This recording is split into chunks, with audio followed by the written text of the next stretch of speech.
Well, good evening, everybody. Evidently, I'm having a few internet problems, but I hope you can hear me and I hope I'm being clear. This evening, we have Dr. Cynthia Fields from Johns Hopkins. We are so thrilled and lucky to have her. Cindy did a presentation for us last year, and everybody enjoyed it and loved it and found it so useful, and I certainly did too. And I'm looking forward to this one. So without further ado, I'm turning it right over to you, and I'm going to keep quiet. Awesome. Thanks, Judy. All right. Hello, everyone. I'm sure that people will be joining and that's perfect. All righty. So Judy asked me to talk on the topic of caregiving in Parkinson's. It's a hard job. That's the title I was given. I am up for the challenge. I have never given a talk on caregiving. Obviously, I do that in my clinical practice in the sense I help care partners. So we'll see how it goes. So I have no relevant financial disclosures. This is my disclosure. Like, I'm not a caregiver, and I've never been a caregiver except for very brief periods of time, illness or something. So I had to do my homework, and I actually was quite pleased to find a lot of really good, helpful articles. I'm just going to give you a couple of pieces of that, but that was encouraging. And so essentially I'm going to do three things in this like 30, no more than 45-minute talk. So give you a little bit of background and some terminology.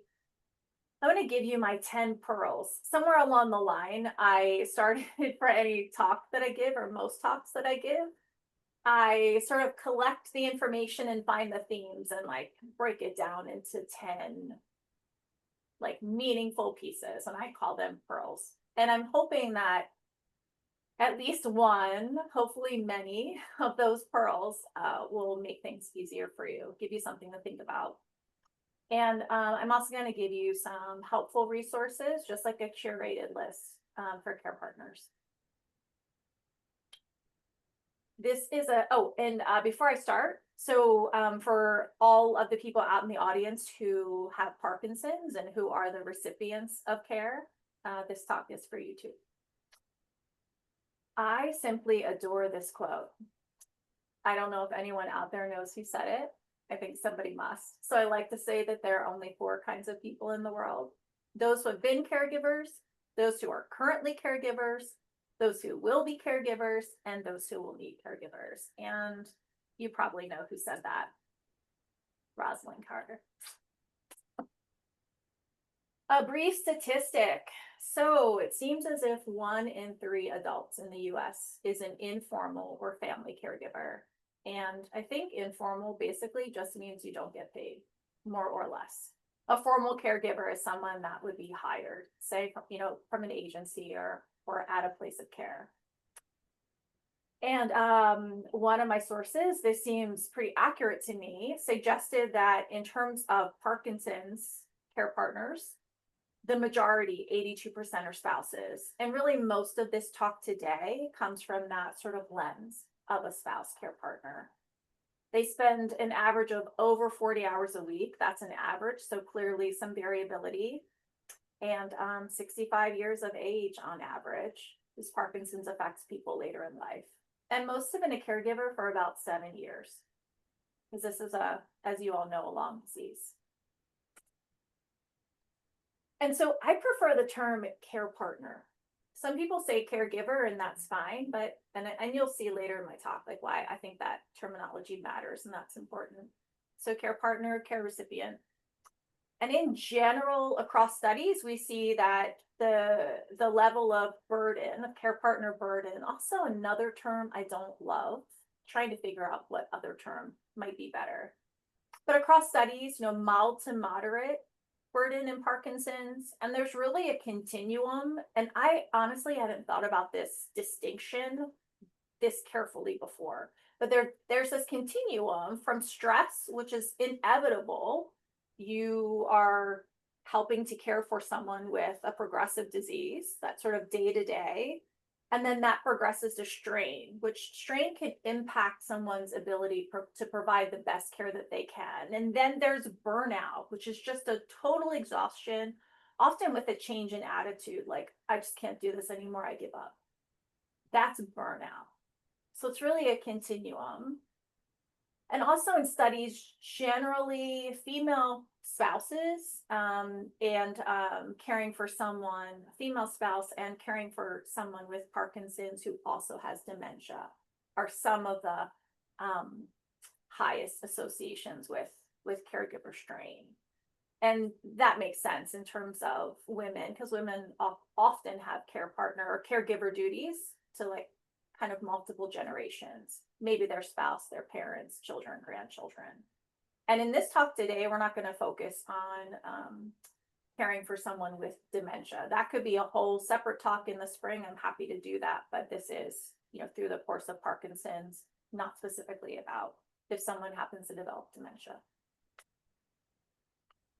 And so just kind of setting the stage, this is why I think this talk is so important, and I imagine why Judy chose it. So we know that evidence is all over the place that care partners are at increased risk of health consequences from caregiving. And care partners are less likely to take good care of themselves, right? They're busy. They're caring for someone else. And so they're less likely to do the preventative care. They're less likely to do the self-care. So it's really a double whammy. Caregiving sets you up for health problems, and the best caregivers often take the worst care of themselves.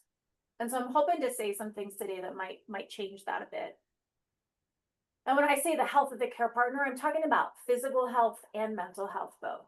And of course, like, I'm a psychiatrist, so you know where I'm coming from, like which part I think is the most important. And I imagine, excuse me, that this sounds familiar to people in this audience. So you don't sleep enough, don't eat well, don't exercise, don't make your own appointments, or don't keep them. When you're sick, you keep going and you don't stay in bed because you have somebody else to care for. And unfortunately, care partners often have untreated depression, or they may self-treat with alcohol or drugs to use for coping. So it's kind of the background and why I think that this concept and this talk is incredibly important. And I'll tell you, in my practice, like, usually, like, what I hear is something along the lines of, like, everybody tells me, you got to take care of yourself. You got to take care of yourself. And like, how can I do that? That's classically what I hear. And there are no easy answers. And I told you I'm not a caregiver myself, but I found a lot of really good information. So we'll see. And so those 10 pearls, and then you can know where I am in terms of like how long the talk's going to go. Okay. So number one, and I stole this phrase somewhere along the line, and I wish I could give somebody credit, but I stole it. Don't wait, communicate. Great phrase. And so this is why I like the term care partner, because Parkinson's, and I'm talking to the people who provide care out there and the people who receive care out in this audience, that it's a productive partnership. And like, caregiver patient, like, sounds like the caregiver is the nurse and like the person with Parkinson's is a helpless patient. That's not a good dynamic. It's not a healthy dynamic. And so we're really thinking partnership equal, not nurse, helpless patient. And I love this quote. The burden of care shouldn't be 100% on the care partner. The patient can and should strive to be the best patient and partner possible. Finding and managing that equilibrium is important. And this came from a roundtable type study. Love that quote. And clearly, that becomes more difficult to implement later in the disease. But like, this is the spirit throughout. And along those lines of the don't wait, communicate, time and time again, what I see is that it's really important for care partners and the person with Parkinson's, like, for you all to keep your relationship strong. And that's incredibly difficult, but it's really important. And not to just do doctor's appointments together. I also hear that a lot. Like, all I do, my whole social calendar is doctor's appointments. But to try to do what you've always enjoyed, and maybe that's not in the same way. So maybe it's modified, or maybe it's similar, but it can't just be doctor's appointments. And maybe that means staying physically active right? Exercise, exercise, exercise in Parkinson's. So maybe that's what that looks like. But in terms of this communication piece, it's really important to check in with each other often and honestly. And especially because Parkinson's masks expression and emotion, and it can be hard to tell what somebody is thinking or feeling when the Parkinson's has changed that for them. And so there really needs to be a verbal back and forth. And it's important as much as you can to separate yourselves from the illness. So that goes along with doing things that aren't just doctor. And I want to mention here that loss of intimacy in Parkinson's or similar neurological disorders is very common. But there is an encouragement or a push to try to maintain pieces of that as much as you can, if that's desirable. And some people do couples therapy, as an example, to help with that open and honest communication, how to navigate that. And so pearl number 2, educate yourself. And I think that everyone in this audience knows this, or else you probably wouldn't be here for this talk, or you wouldn't know about MAPS. And along those lines, to be proactive in your healthcare. And over, something that it was a common theme in what I was reading is that it's really hard as Parkinson's progresses for everyone, for the person, the patient, the person with Parkinson's, and the care partner to fully grasp all of the medical information that's coming. It only gets more complicated. And the various conditions and symptoms that you're managing, the constipation, the orthostatic hypotension, the this, the that, it's really complicated and interrelated. I know because I help to manage it. It's challenging. And that tends to get more harder as the disease progresses. And so the suggestion is, even if someone in this audience just got diagnosed, and obviously they can take themselves to their appointments, no problem, they do all of that, like, involve your care partner now. Go to doctor's appointments together now so that you can come with questions and get all the information that you can and take notes, and things like a medication regimen will be familiar to both of you. And it's really like a learning mindset, and it's like a continuous medical education, like like for what I have to do with my job. Like, it's a changing field and the condition changes. And so it really is like a lifelong learning for both of you. And it's important to be observant, like for the care partner, like including about psychological health, to kind of like take mental notes. And I always advocate that there is no downside to having a second set of eyes looking over a medication regimen. I see so many medical errors in terms of medications in my practice because healthcare is confusing. And so with the medications that Parkinson's brings, have that be teamwork now. And that is this sort of knowing early and being involved early can help to alleviate some of the care partner stress. And pearl number 3, flexibility is key. And I'm just going to put it out on the table that most of my patients who have Parkinson's lifelong have been really sort of to the letter rule followers. And it makes them the most amazing patients in the world because they do everything I ask them to do. But flexibility often, I mean, that's a stereotype, but often is not their strong suit. So this is flexibility for the person with Parkinson's and the care partner.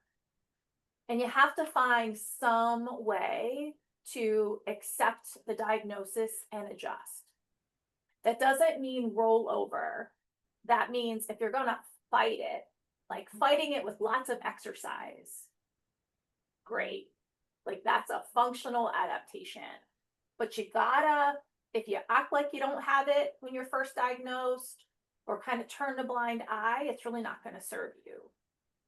And then there's also the piece of like the when and the where and the who of disclosing diagnosis to family and friends. And that's such an individual decision, but that's stressful for everyone. And Parkinson's is so unpredictable, and I don't need to tell anybody in this audience. It's unpredictable what things will look like in 10 years, 5 years, 1 year. 1 month, 1 day, 1 hour. And for so many people, it's hard to know day to day. You make plans and you don't know how it's going to go, and you don't know if you'll be able to make it. And that's something, that flexibility, you have to get that. It's not easy. And sometimes when people sort of look at stresses and identify what is stressful and can I change it? Like, what are the things I can control and what I can't? And kind of pick that low hanging fruit. And if there are things that you can change, especially with some kind of small intervention, like getting ready in the morning, allow extra time, even though it should take 30 minutes or whatever, some number, allow plenty of time because it might not take 30 minutes. And if it makes you late, you'll just be even more angry. So trying to figure out that balance. And I wrote in here, learn to say no. So especially for my women care partners out in the audience who are helping multiple generations, multiple people, do what you can and learn to say no. For everyone else, that's really not your person. And number 4, this is super important. Self-care is not a luxury. I put the not in caps for a reason. I think people think it's a luxury, and it's incredibly important. So self-care does not equal selfishness. And I think that oftentimes, and maybe this is a stereotype with women, like who want to sacrifice for their kids, their husbands, their mothers, whoever, and feeling like if they take time from that or energy from that to do something from themselves, that there's something bad or wrong about that. But the truth of the matter is that you have to take care of yourself in order to be able to take care of your partner. So whatever analogy you want to use, the airplane, put your mask on before someone else, or you can't fill from an empty cup or drink from an empty cup. There's some kind of cup analogy, whatever. You understand the concept. And it's really true, because this role of care partner, whether you like it or not, can last for decades. It is a marathon. So it's really important for the care partner to stay healthy. And I find me saying that in my practice for various neurological conditions that I take care of. Because what would happen to my patient, to the person with Parkinson's, the care recipient, if something happened to their main care partner? Then where would they be? And I'm talking about maintaining the care partner's physical health and mental health both. And especially as the care needs of the person with Parkinson's increases. I think oftentimes we think of you have a pie chart or something. And as the person that you love, as their disease is getting worse and they need more from you, that's a bigger piece of the pie. And so there's less for yourself. But that's actually not productive, because when you're doing more care, you need more time for you. And I know it must sound like, oh, it's easy to say, and perhaps, but I'm trying to encourage a different framework where self-care is really a necessity. And it's important to recognize those burnout symptoms early. Remember, I talked about that continuum: stress, strain, burnout. Because burnout it's hard to bounce back from. People do, but you don't want to get there.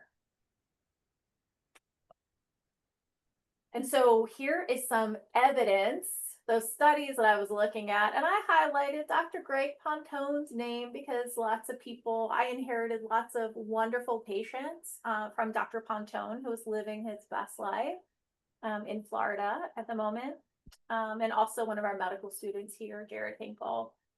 So 2 studies. So the background is that you all know that unfortunately, quality of life generally declines as Parkinson's progresses. It's a chronic disease. So quality of life declines. But what these studies tell us is that trajectory of decline in quality of life for a person with Parkinson's is associated with caregiver strain. Like, they showed that. They did the numbers and they showed that. And they also show that caregiver strain is one of the most influential caregiver level factors that contributes to the quality of life for a person with Parkinson's. So obviously, there's the severity of their disease and all those things that are quality of life. But in terms of the caregiver, it's caregiver strain that affects their quality of life. So just another reason that self-care is so key. And so here is pearl number 5, the myth of self-care. I came up with that. I didn't find that somewhere. I came up with that. AKA self-care is not only a day at the spa. I think that people think that self-care means like going away for the weekend with my girlfriends, having a day at the spa. Those are ideal and well-deserved. And it all counts. In self-care, it's a pretty broad topic. I think most of us have a pretty narrow understanding, but self-care is physical, emotional, intellectual, spiritual, all the things. And some examples of self-care, which I don't think we classically think of it this way, but self-care are things like trying meditation, just 5, 10, 15 minutes. Get up a little early in the morning, have your coffee, and take time to yourself. At the end of the day, take time for gratitude. There are things that you can be grateful for. Try coloring, journaling, those things. Eating right, those basics. Eating right, trying to sleep enough, trying to exercise, even if it's a 5-minute walk a couple times a day, it all adds up. Walk as often as you can for as long as you can. It doesn't have to be, I can't go to the gym because I don't have 2 hours for somebody to come and stay with my spouse. It doesn't have to look that way. That would be wonderful, but it doesn't have to look that way. And it's important for people for care partners to take responsibility for their own self-care. And I hope that is not hard to hear. It's not meant in that way. It's that nobody's going to give that to you. I mean, most of the time, other people aren't going to just hand you time to take care of yourself, space to take care of yourself. You need to form it and you need to grab it, whatever that looks like for you. And it may be these bits and pieces. And along those lines, like examining maybe why, like what are some of the barriers to not taking time for myself? And maybe it's some of that sort of all or nothing thinking. If I can't get to the gym for 2 hours, I'm not going to exercise. So it does require some reframing. And sometimes in terms of self-care, sometimes completing some small tasks like that 5-10 minute meditation every morning can make you feel like you have more control or more self-efficacy. I think that's not unique to being a care partner or Parkinson's, but just for all of us. Sometimes if you feel like your life is out of control, if you just find one small thing that you can do and do it well, sometimes it just feels like, oh, okay, like I'm going to be okay. And some other suggestions are like shifting activities to doing things. Remember, it's not all doctor's appointments, but to doing things that you both enjoy. Or I loved this idea. I found this to plan something that's pleasurable for you as the care partner and you as the person with Parkinson's, to plan activities that aren't together, but that happen at the same time and are enjoyable. Like, let's just say someone who's a care partner on a Sunday evening wants to just go and browse when the stores are empty during football season, just wants to browse. And the person with Parkinson's, you like when your neighbor comes over with pizza and a beer. So perhaps the solution might be, hey, to the neighbor, I'm buying. Would you come over? Would you be willing to come over and have pizza and watch the game while I go and take care of some errands? So that's a win-win, and that's a discussion between you, what you both are interested in or enjoy. But that's a slightly different way of thinking about it. And then kind of getting social, get a pet. I had to write, I love cats, right? I had to put that in there specifically for that reason. And I'm not going to go through this, but this is one of the resources that I found, this toolbox for self-care. And I have the reference again at the end of the talk that just gives some great ideas and some more description. And these are just pieces, little screenshots. And then number 6, here's a big one. You need to ask for and accept help. It is not easy for many people who are fiercely independent and strong-willed. But please don't try to do it all yourself. It's not a one-person job. And just over and over again, as I'm doing my reading, as I'm looking at all my sites, so important to have a network. So not one person, but a network of like physical help, doing things, and then emotional support. And some of the possibilities are like talking to an experienced caregiver. You'll probably find someone through Judy and Maps, I imagine. Some people use support groups to share their feelings. And I know that sometimes people say, I don't want to go to a support group. I don't want to hear all the bad things, but it's an opportunity to put it out there. And that can be really cathartic. Some people meet one-on-one with a mental health professional, like for psychotherapy, reaching out to friends and family. And it doesn't have to be about the stresses of being a care partner. And it can be just the opposite. You could do a Zoom. So let's say late in the evening, we used to have Zoom happy hours back during the pandemic, like to just see someone and talk for a bit about anything other than day-to-day stress. Getting adult children involved, and that's always tricky depending. So both for the care partner and person with Parkinson's, like the degree of that dependence, that might not be the best word, that varies. But I think that it's also a really important opportunity for adult children and grandchildren to spend time sooner rather than later in the setting of a progressive disease. I think sometimes people think, oh, I'm burdening by asking them, but like these are the best days. Chances are, as time passes, they're not going to be as good. So it's now. And it's really important to seek respite, however you define that. Maybe that's I'm going to go to the store while you all have pizza, but to really seek that early, right? Because you want to stay well for this long journey, like early and often, and not wait until a time of crisis. I'll argue that respite in crisis is not the best use of time or energy. And this I directly pilfered from caregiver.org. I put that down there at the bottom. This suggestion of having a mental list when someone asks you, oh, hey, do you need any help? Or what can I do to help? Have a list. Like one of the examples that they gave was to like go on a walk.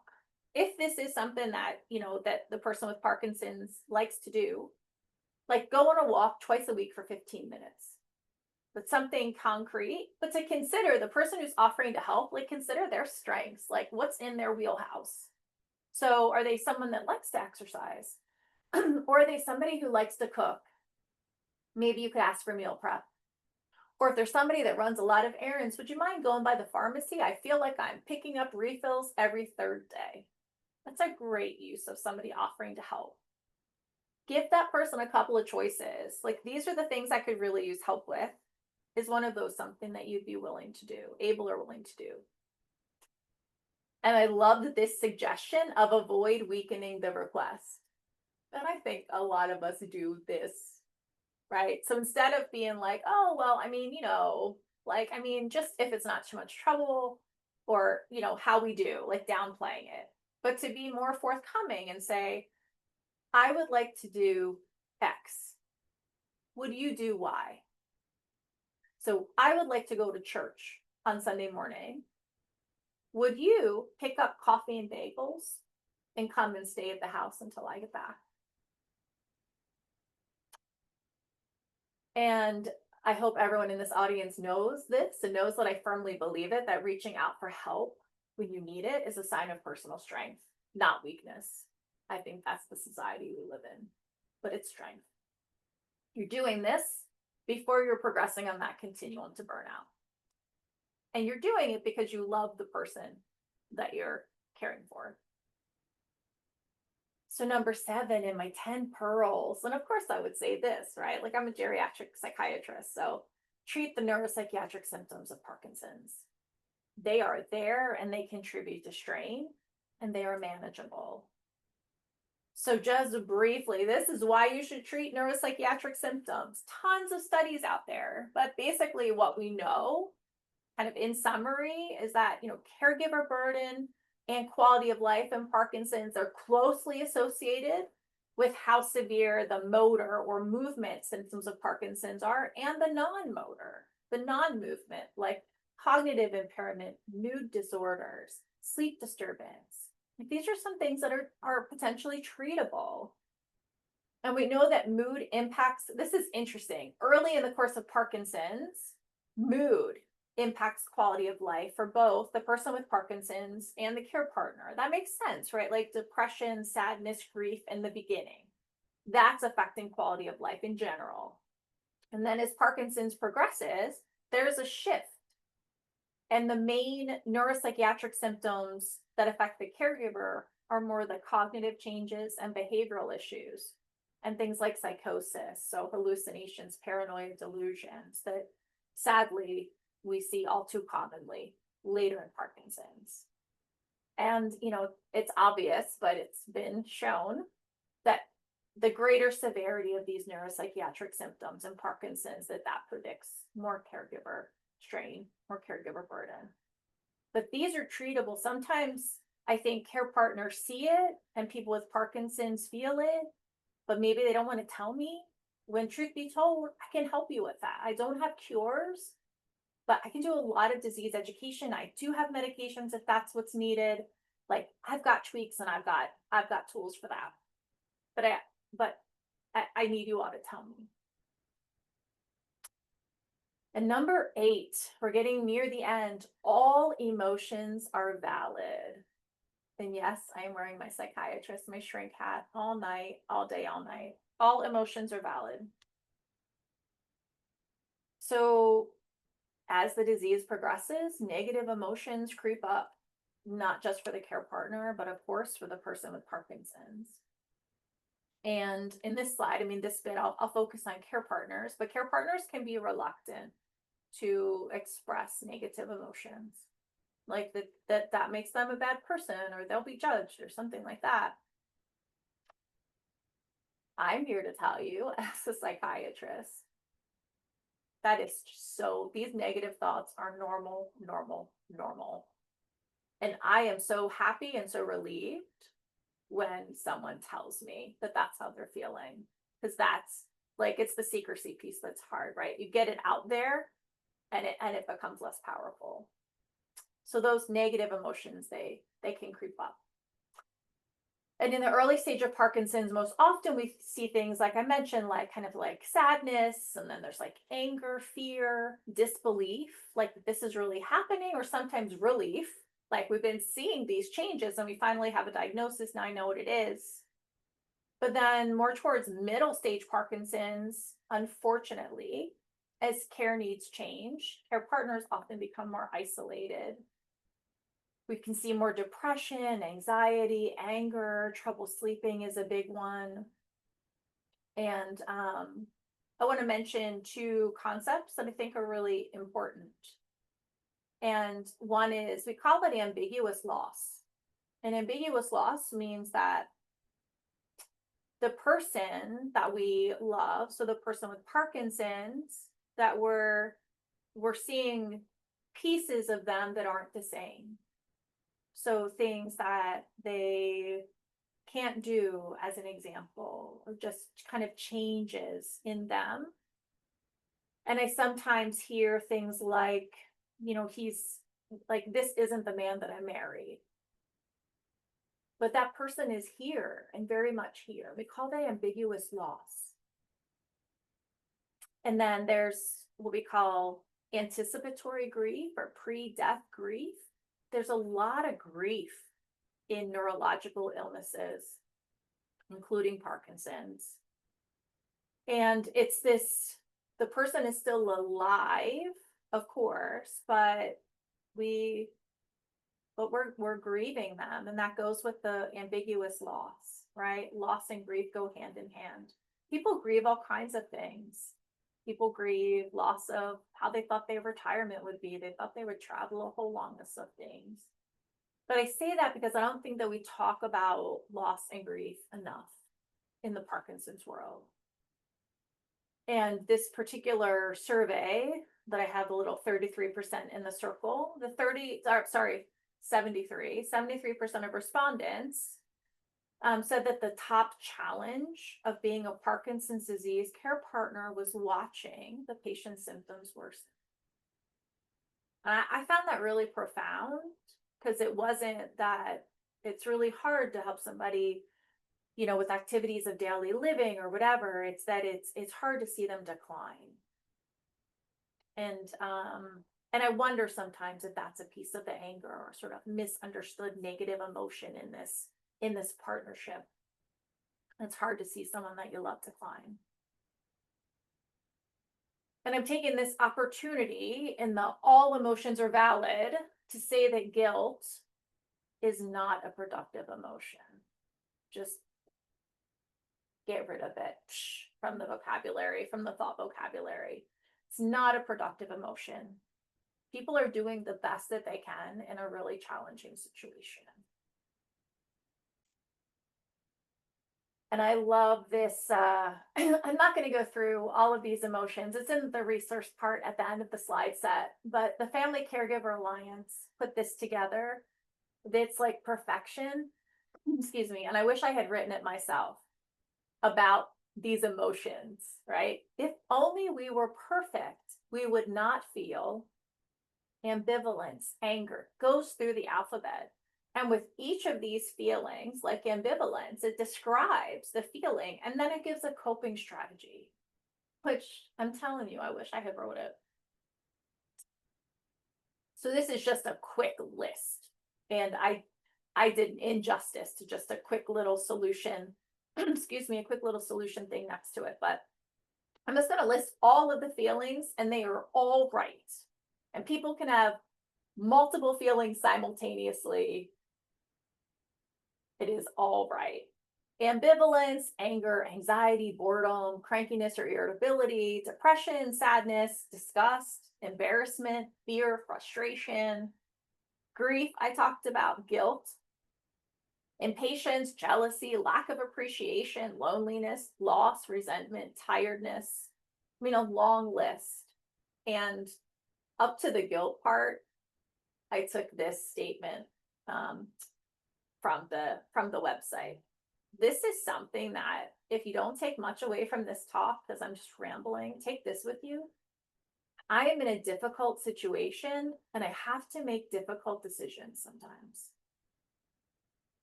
I love that. Like as a psychiatrist and a therapist, I love that statement. I am in a difficult situation and I have to make difficult decisions sometimes. Pretty profound. And the fact that this particular site names these emotions and gives a coping strategy is remarkable. All right, number 9 out of 10, finding the joy. You have to find the joy. And sometimes it's harder than others for both of you, for the care partner and the person with Parkinson's. And, you know, I like this concept that I found, the dance. I like to dance, right? So the dance, that sometimes it's kind of this ebb and flow, like a couple dancing. Sometimes people feel connected and closer. And then at other times in the course of the disease, or maybe even on a more small scale, other times they feel divided or further apart. But it's good to know that care partners really can find inner strength and empowerment that they did not know that they had. And maybe I'm just being Pollyanna, but I do think that if you're stuck with a situation, like if I'm being honest, nobody would want to have Parkinson's for themselves or anyone they love. It is a hard situation, and I think it's possible to have growth. And care recipients, so the person with Parkinson's can sometimes feel more emotionally available. Maybe that comes from a certain vulnerability, and can have a different gratitude and be grateful for simpler things. And despite challenges, studies show us that caregivers view their role as partners in the management of the disease, and they can find meaning and strength in caregiving. And that's that care partner versus kind of caregiver dynamic. And I found it interesting that in that survey that I've mentioned before, that 81% of people in the survey said that caring for someone with Parkinson's was the hardest thing they've ever done.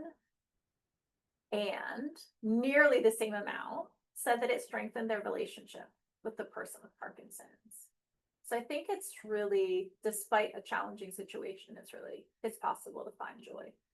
You might have to look for it depending on the time, but it's there. And I put this up for reference. I'm not going to go through this, but this was an interesting article, Sustaining Joy in Serious Neurologic Illness, that really caught my eye. And I love this they call it the total enjoyment of life framework. And these questions, like examples for people with Parkinson's and for their care partner, like in terms of emotional health or joy. What was a moment that made you laugh or smile today?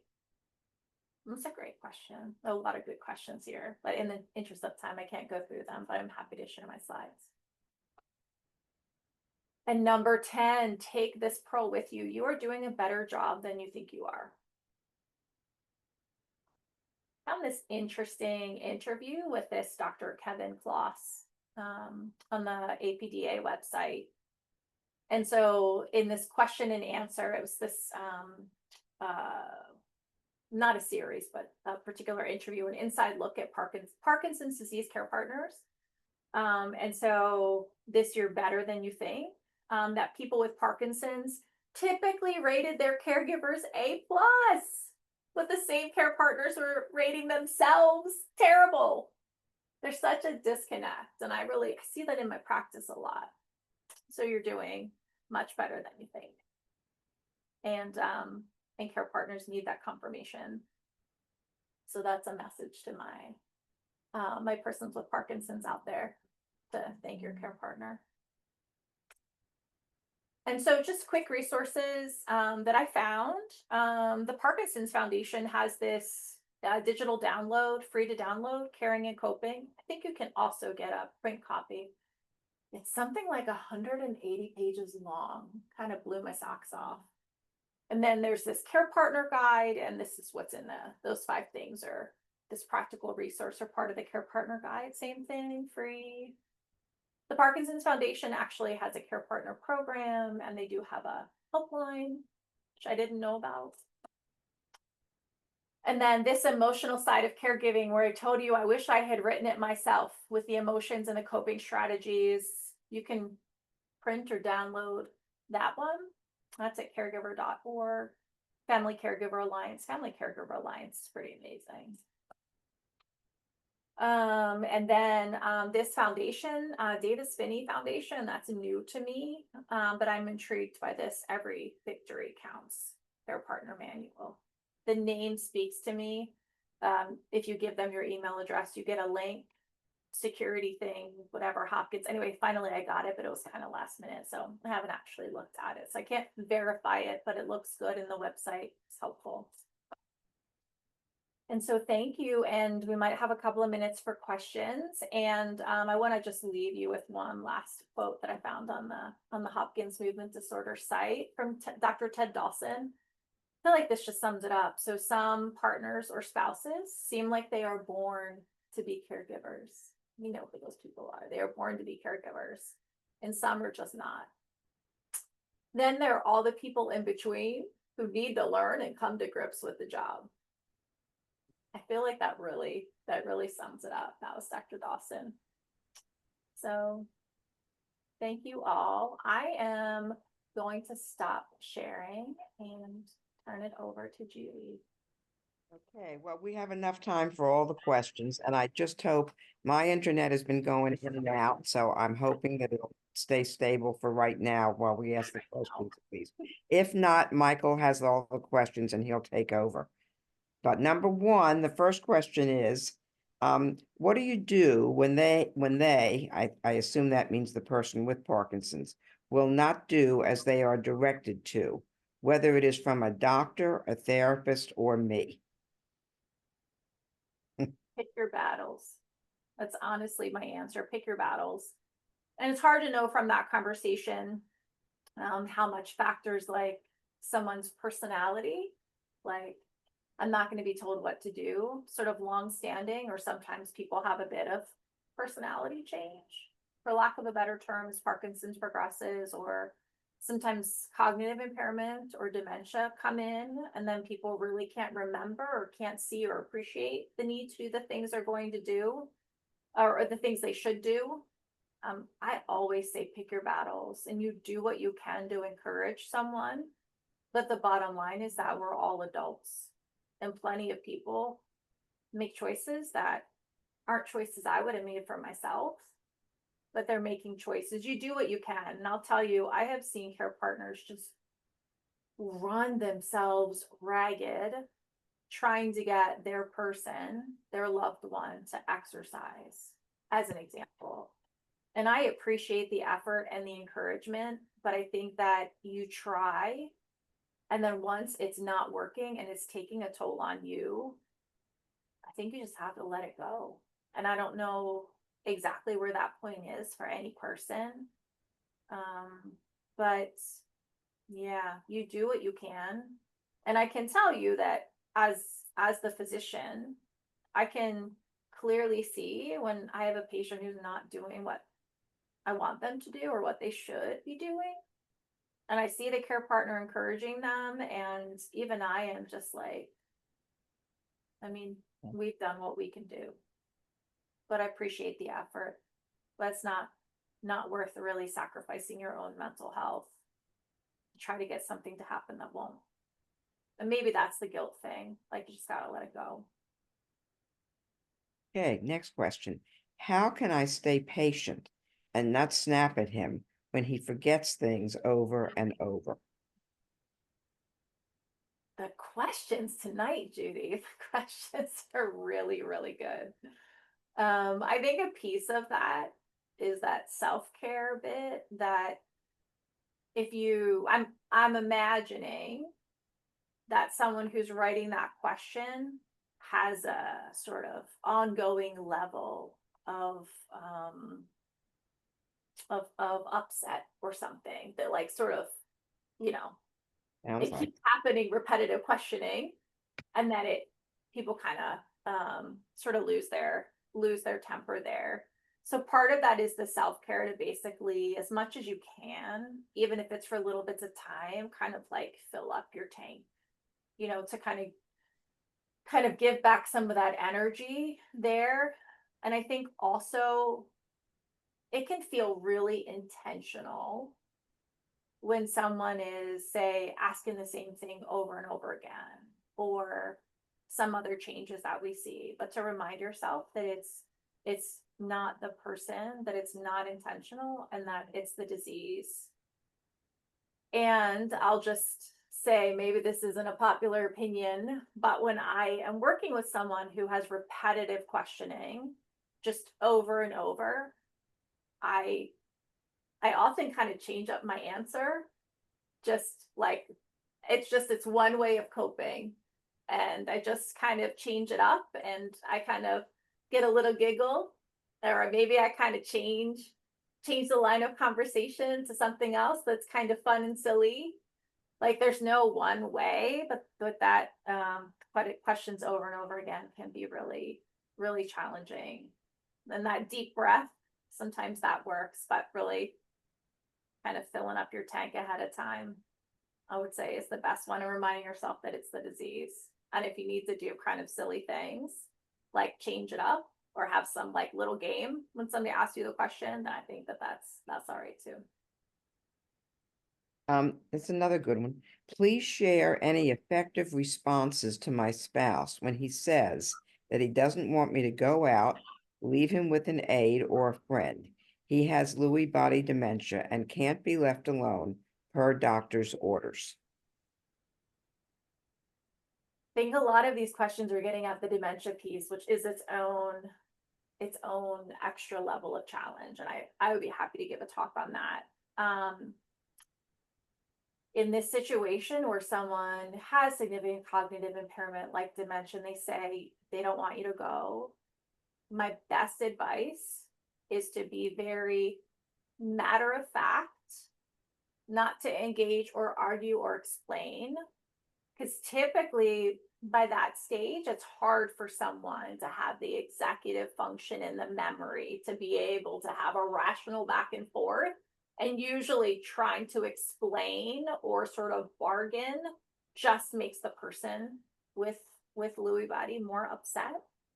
So one way is somebody saying, I don't want you to go, have a very kind of brief, sort of patented, like you use it all the time. Mm. And one way is to say, yes, and I will be home in an hour. Yes, and I will be home in an hour. Or yes, and you're safe with so and so. Or yes, and something. That's one way, if someone has cognitive impairments, of acknowledging. So you're not arguing with that person, you're acknowledging that they don't want you to go and you're going anyway. And to make your exit as seamless as possible. I mean, it in certain ways, and this is not in any way meant to sound like a disrespectful response, but in many ways it's akin to, like, you have a child starting school, you know that they will be fine without you. That's the point of it. You know that they will be fine. And the more that you try to sort of bargain or explain or engage, it just takes the temperature up and can make it worse. So just a very matter of fact. And anytime when you're trying to help someone with dementia who's upset, like, mind your affect. Like, whatever your words are, you need to have a face that says, this is okay. And the more upset that someone is getting, the more that you are kind of taking it down a notch. So your face needs to say, yep, and I'm going. And I'm going to be home in an hour and make a quick exit. I'm sure it's easier said than done, but most people get into the trap of explaining such. So here's a comment. Somebody says Zoloft is my answer to being impatient with my person. Better living through chemistry. Would- I love would- that person. It would work whoever for that me. person is. The best. Okay. Next one. How can I communicate when it doesn't seem to matter for my husband, if it doesn't seem to matter to my husband to have a conversation? I'm just quiet most of the time unless I have to tell him something important. That lack of conversation is something that I hear in my practice, that I hear about quite often, and the loneliness that goes with that. Yeah, I think it's a natural response to stay quiet, but I would encourage talking anyway, even if there's not a response. To just, I think that it's a way to acknowledge that person and to keep them engaged and letting them know that they're important and they're worthy of your attention, and regardless of what you get back. Now, if someone really doesn't want to be bothered and they're not listening, but I suspect most of the time when somebody with later stage disease is not talking, it's because they're having a hard time processing both what they're hearing and then being able to actually get it out in a timely fashion. But full disclosure, like, I'm just somebody I have somebody dying on hospice and I'm talking to them. They're not even, I'm talking to my cats. Like I talk in all kinds of ways, that irrespective of whether I get a response, but that's just who I am. And I'm not saying that that's comfortable for other people. But that would be my recommendation. I suspect that that person is listening. It's just hard to process and get out a response, but it can be incredibly lonely. And that's where other ways to find social connection can be really, really helpful. Sometimes people put on music as an example, just to kind of break some of that silence, and singing is something that oftentimes people can still do, even in later stages of Parkinson's, even with dementia syndromes, can still sing. So that's a way to communicate, sing the song together. Requires some creativity, but it is incredibly lonely. I'm new to this, so how do I educate myself on this? A relative has Parkinson's, and sometimes they seem to understand everything, and other times nothing. I get that there are motor and voice things, but are they thinking okay and just not talking very much? Also, gambling seems to be increasing. Is that a thing? Oh, this is a multifaceted. I hope I'm answering all of the parts.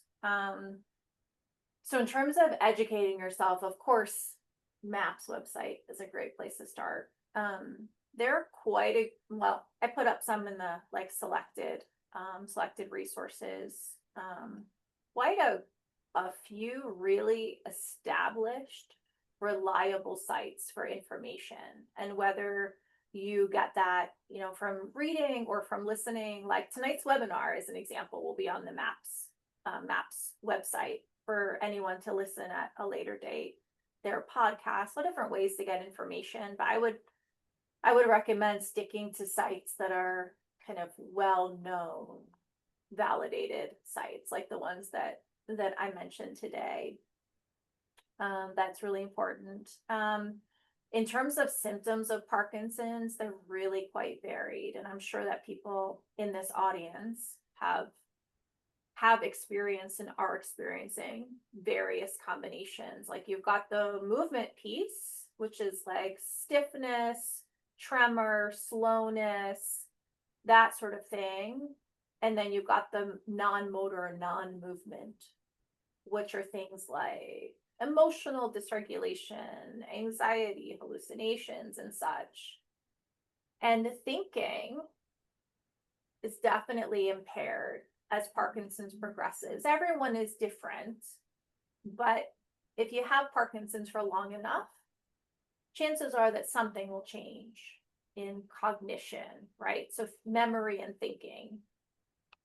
And it just makes sense because unfortunately the area of the brain that's affected by Parkinson's has multiple circuits running through this area of the brain, like a little train station. And it's not just movement, it's emotional circuits and cognitive circuits. And there are challenges that I'm preaching to the choir, to this audience. There are challenges with medications that treat the symptoms. So like for Parkinson's, the levodopa, which is like, the medication in various forms, levodopa helps people to move, but it also pushes on these other receptors that can make people, as an example, hallucinate. And the gambling, I'm not diagnosing anyone, but I can tell you that gambling is a phenomenon that we see with a particular class of medication called dopamine agonists. So dopamine agonists are a medication that's oftentimes an add-on to levodopa or might treat some other specific symptoms. But a consequence of this dopamine, that's the main Parkinson's chemical, dopamine agonism, is that it's kind of like the gambling. I think of it as like a kind of like a pleasure center type. And so people can develop gambling as a disorder, as a side effect of medications. I hope I explained that well, but that's a known, unfortunate a known side effect. But if someone gets off of that medication, if the gambling disorder is a side effect, that often goes away.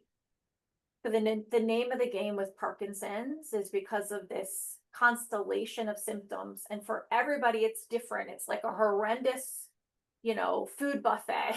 Right? Like you never know, like it's some combination and at different times in the disease. And then when you're treating a symptom, you might have a side effect from a medication that affects some other symptom. And it's very much a balancing act. And it's very stressful for the person with the Parkinson's and for their care partner. Let me also suggest that if you want to, in terms of education, MAPS is having a seminar on, a symposium, on Sunday, October 19th. And the whole purpose of the symposium is to educate people. And Dr. Stephen Rich is going to be doing the keynote speech on the keynote presentation on, oh my God, I've forgotten what it is on, but I think it's the non-motor symptoms of Parkinson's. So I encourage you, if you haven't already gotten the newsletter, just go to the website and you can register easily. Love your newsletter, Judy. Really, actually. You like the jokes. You like the jokes. We work hard on those jokes. Next question. How can I be a good caregiver without losing myself?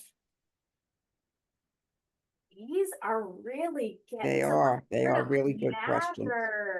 Yes, yes. So I keep, and I don't mean to like keep coming back to that self-care, that nourishing yourself separate from being a care partner, to really try it, not even try, like you just must retain some identity that's not care partner. And same with the person with Parkinson's. I think sometimes as the disease progresses, that because Parkinson's is so complicated and affects so many things, that can become someone's identity, that I'm a patient with Parkinson's and then there's not much else. But it's something really important to fight against. And ideally to do that as a couple, that there are times that you're not care partners, that you're husband and wife. And I know that that's especially hard as the disease progresses. And then making sure, however it looks, is that you have other people to talk to. That's not your, the person that you are helping. Other people to talk to, however you find them, and under whatever circumstance. It sometimes takes, I think, some creativity. I do love, like, here we are with Zoom.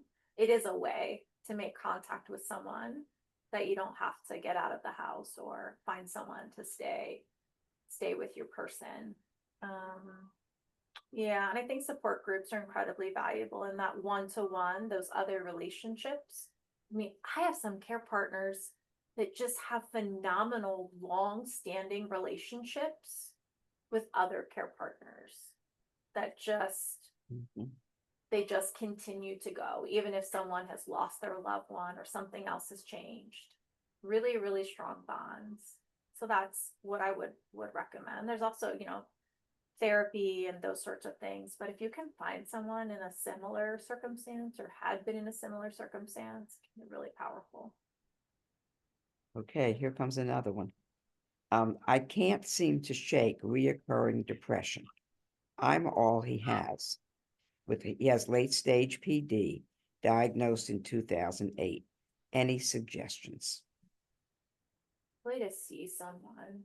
And it's hard to know from that question if you're in any treatment, but that's huge. And if this is depression as you're describing it, like clinical depression, it warrants treatment. And even if you can say, oh, it's because I'm a care partner, it still warrants treatment, right? Like in our business, like if you have this constellation of symptoms that looks like depression, then it is depression.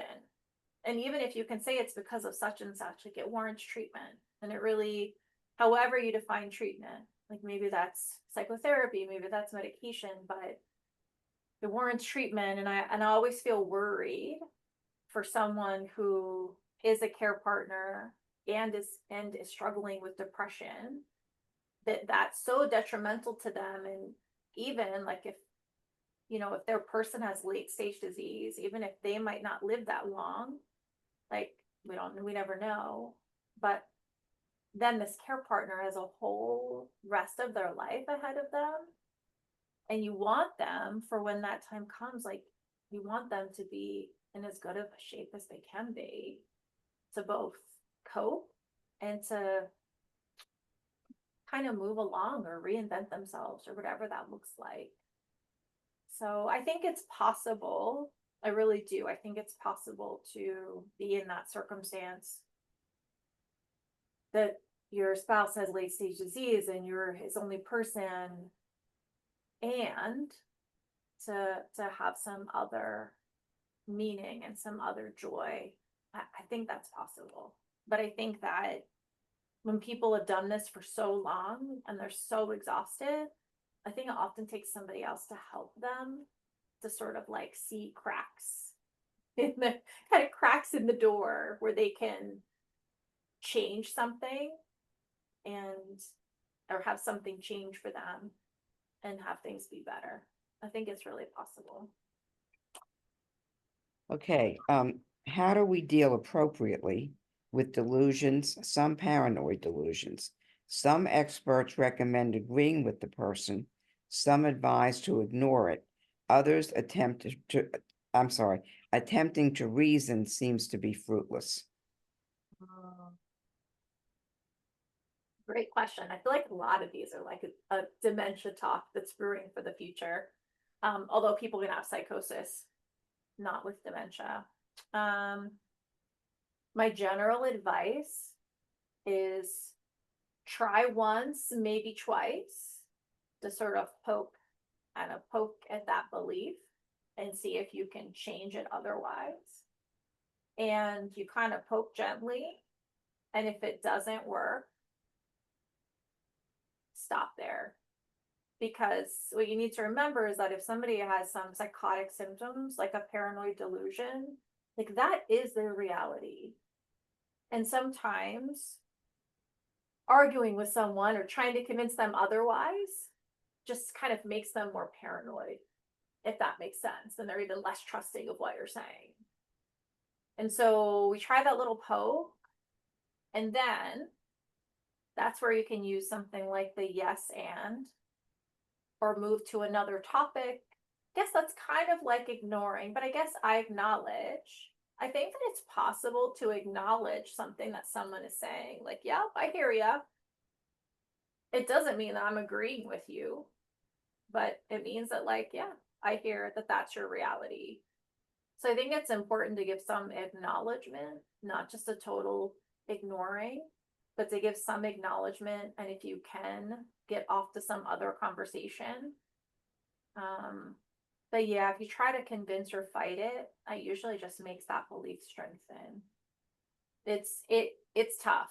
And if those beliefs get so strong that they're really adversely affecting the person with the delusion or their care partner, like as an example, somebody can't sleep at night because they're so paranoid that somebody's doing XYZ in the house, then like there are medications for that. We try everything else first, all the behavioral interventions, but there are medications for that. Yeah, it's a tough one. And sometimes we use analogies like, get on the bus. So like if somebody is saying like, I'm going to go home, whatever, my mother's coming to pick me up or something, then sometimes I ask more questions like, oh, I do this in my office actually. Like, oh, your mother, how's your mother? Like, I'm not going to be like, she's dead. I mean, who does that benefit? No one. So I just use it as a way to like start up a conversation and connect.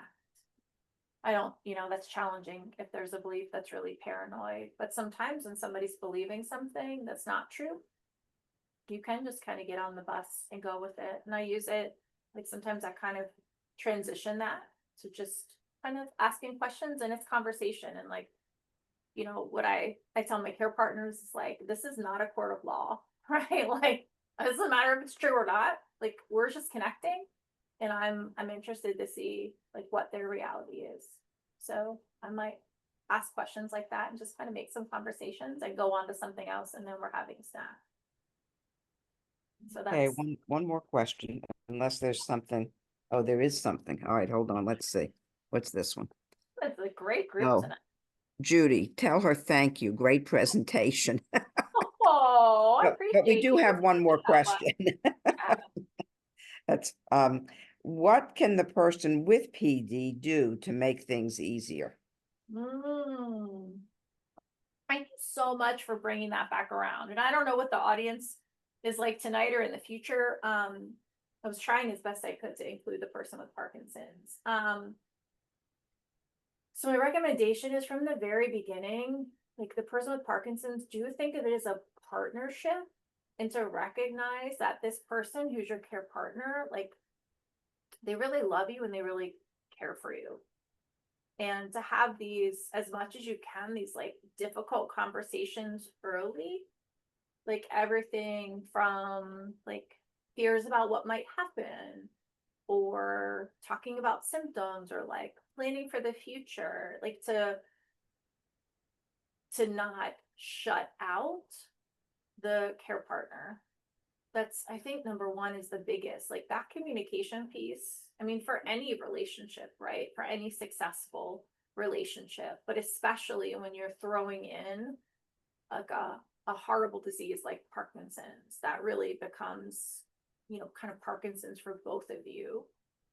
To keep that communication open and involve your care partner, and as much as you can, to follow the recommendations, like what the neurologists tell you, like exercising and such. Like I'd like to think that someone, and I don't like have data to support this, but I'd like to think that someone who, when they're first diagnosed with Parkinson's, which as you all know, it can take a long time to get diagnosed, but in that kind of early stage when they're first diagnosed, if they start then with healthy habits like exercising and prioritizing sleep and staying hydrated, even if you don't feel like it, start those healthy habits, like hopefully, like it only makes sense that that increases the likelihood that as the disease progresses, that at least some of those healthy habits stay, and that that partnership really continues. I think sometimes when somebody's diagnosed with Parkinson's